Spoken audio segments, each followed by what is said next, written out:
샤넬 2.55백을 열어보신 적 있나요? 검은 가죽 안쪽, 그 짙은 와인색 안감. 누군가는 우아하다 하고 누군가는 세련됐다 하죠. 하지만 여러분, 그 색의 진짜 이름을 아세요?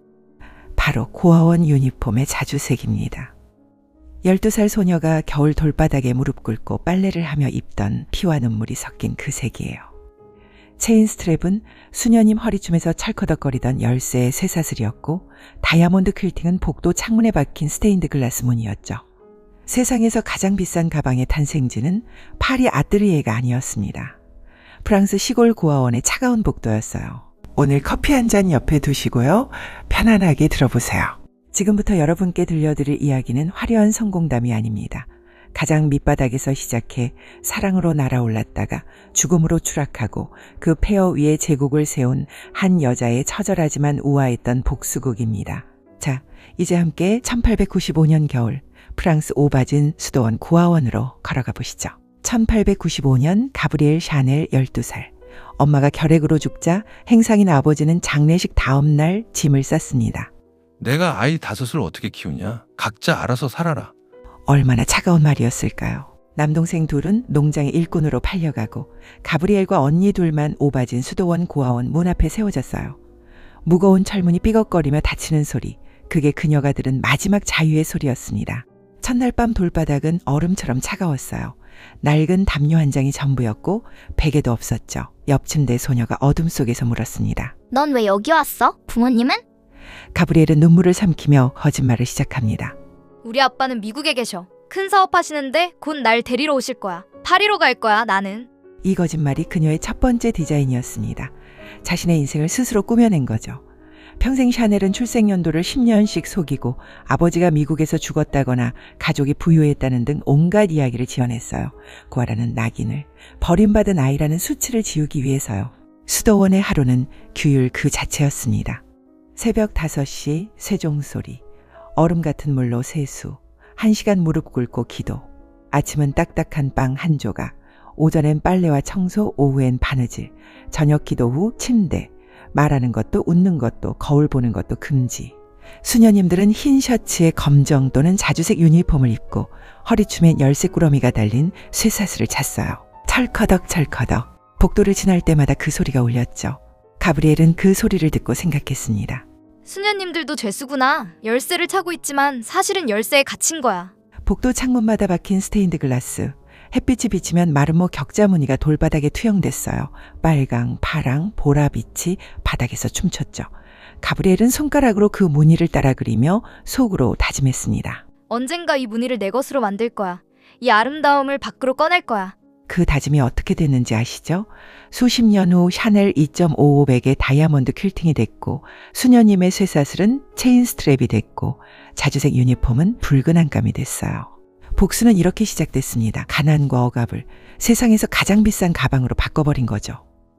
하지만 수도원에서 배운 가장 중요한 건 바느질도 기도도 아니었습니다.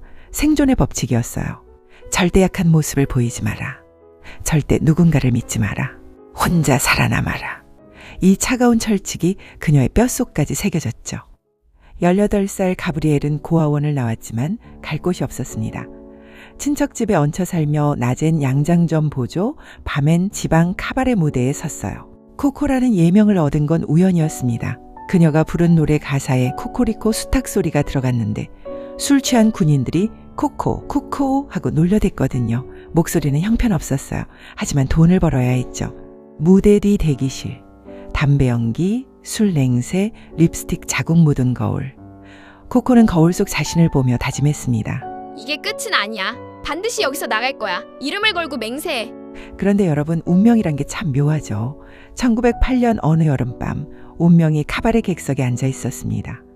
아르투르 보이 카펠, 영국 석탄 사업으로 떼돈을 번 29살 신사, 폴로 선수답게 탄탄한 몸, 날카로운 턱선, 언제나 완벽하게 다려진 재킷.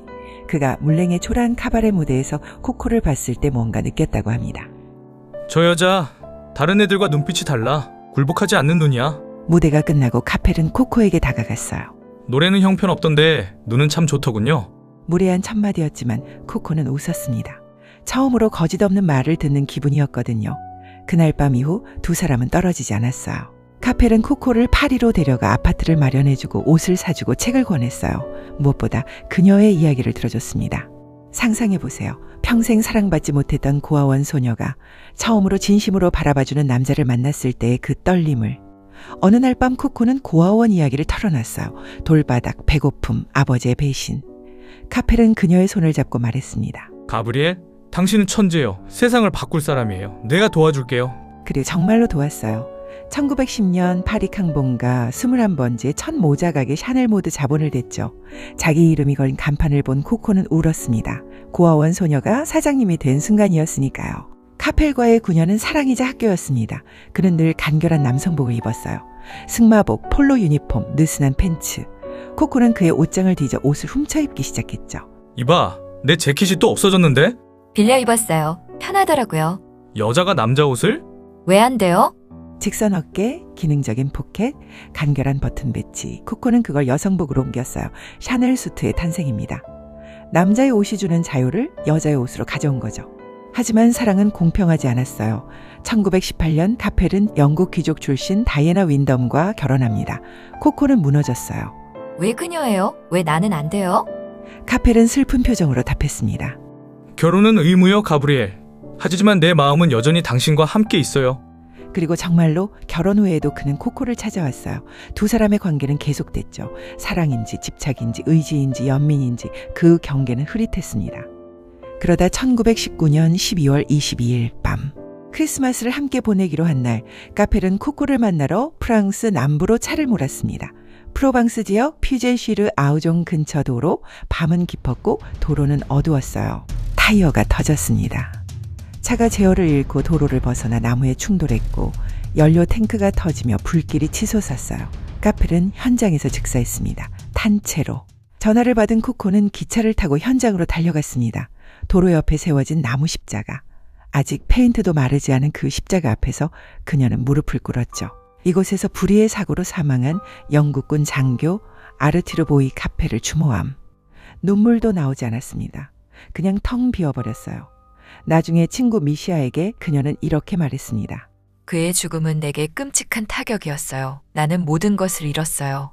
그 이후 삶은 결코 행복이라 부를 수 없었어요. 며칠 동안 방에 틀어박혀 술을 마시고 검은 옷만 입었어요. 하지만 어느 날 거울 앞에 선 코코는 눈물을 닦으며 결심했습니다. 다시는 남자에게 기대지 않겠어.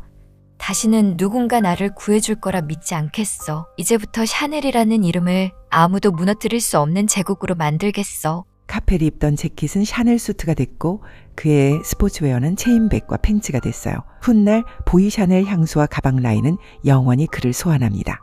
사랑의 상실이 그녀를 무너뜨린 게 아니라 오히려 더 차갑고 강하게 만든 거예요. 카펠이 살아있을 때부터 코코의 사업은 성공하고 있었어요. 1913년 노르망디 해변 휴양지 도빌에 첫 부티크를 열며 그녀는 파격적 선택을 합니다. 저지원단, 당시엔 남자 속옷이나 운동복이나 쓰이던 신축성이 있는 평범한 면 원단이었죠.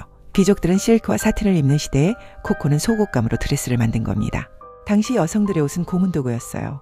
코르셋으로 허리를 40cm까지 조였습니다. 갈비뼈가 휘고 내장이 눌리고 제대로 숨 쉬려면 코르셋을 풀어야 했죠. 그 위에 수십 미터 치마를 입으니 몸무게가 몇 킬로씩 늘어났어요. 계단 오르면 기절하고 식사 후엔 숨이 막혔죠. 그게 여자다움이었습니다. 아름다우려면 고통받아야 한다는 거죠. 코코는 그걸 부숴버렸어요. 도빌 해변 부티크, 1913년 여름. 저지 원단의 느슨한 드레스를 입은 여성이 처음 거리에 나왔을 때 상류층 부인들의 반응은 즉각적이었습니다. 어머, 저 여자 좀 봐. 속옷 입고 나온 거 아니야? 남자 잠옷 같은 게 대체 뭐야? 여자다움을 버린 천한 것들. 코코는 그 조롱을 듣고 웃었습니다. 곧 알게 될 거야. 입어본 여성들의 반응은 달랐거든요. 한 부인이 저지 드레스를 입고 거울을 봤을 때 처음엔 당황했어요. 허리가 조여지지 않으니 실루엣이 일자였거든요. 이게 맞나요? 하지만 움직이는 순간 그녀는 깨달았습니다. 어머, 숨을 끝까지 들이마실 수 있어요. 팔을 들어도 옷이 안 당겨요. 뛸 수 있어요. 정말 뛸 수 있어요. 해방이었습니다. 도빌 그 여름 샤넬 저지 수트는 거의 유니폼처럼 번졌어요. 1915년 뉴욕 헤럴드 트리뷴 기사는 이렇게 썼습니다. 도빌에서 샤넬 수트는 필수 복장이 되었다. 이는 패션이 아니라 혁명이다. 같은 해 코코는 비아리츠의 첫 쿠튜르 하우스를 엽니다. 한 번에 300명 재봉사를 고용할 정도로 사업이 폭발했어요. 마침 제1차 세계대전이 터졌죠. 남자들이 전선에 나가자 여성들은 공장과 사무실과 병원으로 나갔습니다. 그들에겐 코르셋이 아니라 움직이는 옷이 필요했어요. 검정 드레스, 간결한 수트, 편한 팬츠가 날개 돋친 듯 팔렸습니다. 검정은 더 이상 상복만이 아니었어요. 일하고 움직이고 당당한 여자의 색이었죠. 재봉틀 소리 가득한 비아리츠 작업장. 코코는 직접 돌아다니며 재봉사들에게 외쳤습니다. 더 단순하게. 장식은 약한 여자의 무기예요. 옷은 여자를 위한 거예요. 숨쉬고 움직이고 자유롭게. 남자들 눈요깃거리 장식품이 아니라고요. 한 재봉사가 물었습니다. 하지만 마담, 상류층 부인들이 이걸 입을까요? 너무 단순한데. 코코는 차갑게 웃었습니다. 곧 모든 여자가 입게 될 거예요. 왜냐하면 이게 진짜니까요.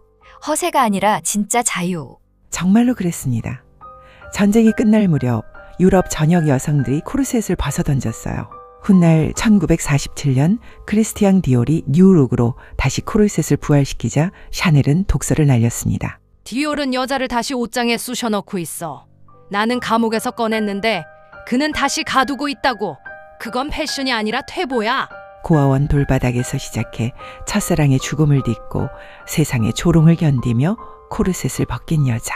그녀가 만든 건 옷이 아니었습니다. 자유였어요. 그리고 복수였죠. 오바진 돌바닥의 문물이 2.55백의 퀼팅이 됐고 수녀님의 쇠사슬이 채인 스트랩이 됐고 카펠의 죽음이 보이 샤넬이 됐고 코르셋의 굴욕이 리틀 블랙 드레스가 됐습니다.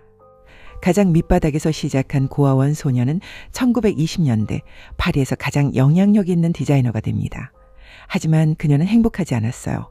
카펠 이후로 다시는 진심으로 사랑하지 못했으니까요. 그녀가 만든 건 옷이 아니었습니다. 복수였죠. 자신을 버린 세상에 대한, 가난에 대한, 코르셋에 대한, 여자라는 이유로 갇혀야 했던 모든 것에 대한 복수. 하지만 이건 시작에 불과합니다. 러시아 대공과의 스캔들, 나치 장교와의 위험한 거래, 프랑스에서 추방당한 망명 생활, 그리고 71세의 나이에 다시 돌아와 세상을 놀라게 한 전격 컴백. 2부에선 더 큰 폭풍이 기다리고 있습니다. 과연 그녀는 진짜 행복했을까요? 아니면 평생 고아원 소녀의 외로움을 안고 살았을까요? 다음 편에서 만나요. 그 답은 당신이 상상하는 것보다 훨씬 더 잔혹하고 훨씬 더 인간적입니다.